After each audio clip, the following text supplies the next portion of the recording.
arrested, we get getting injured, and that's what we got from what they call peace. Oh my god, that was a live munition. Terrorist people, humans with no humanity are coming to our land.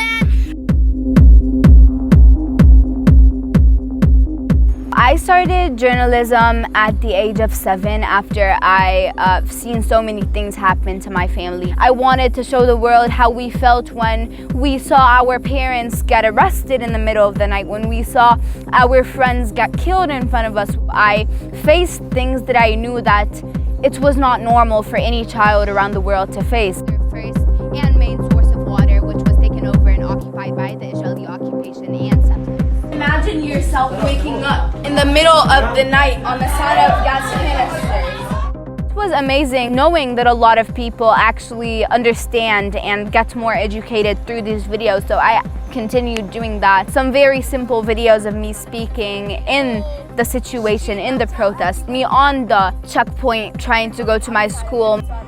It was just me documenting our daily lives and the daily events that happen because of this occupation. There were so many Israeli settlers there having fun, and after they realized we were Palestinians, they were trying to kick us out. This was extremely racist. Israeli soldiers, when I'm reporting, for example, right next to my house, and they would see me reporting, they would start shooting at me, for example. They would try to break my camera, take my camera.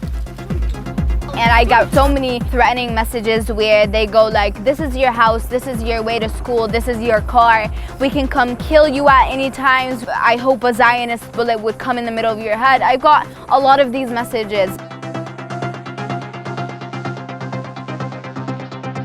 I am a child who wants to play. Why don't you let me? Like, why am I, as a 4-year-old, doing all that? Like, why was I not playing soccer in the middle of the street, playing with my dolls, or just doing normal 4-year-old activities?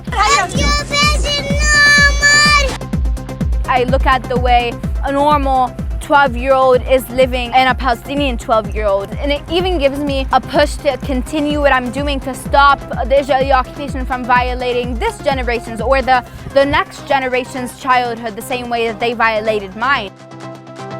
Please, give us a chance.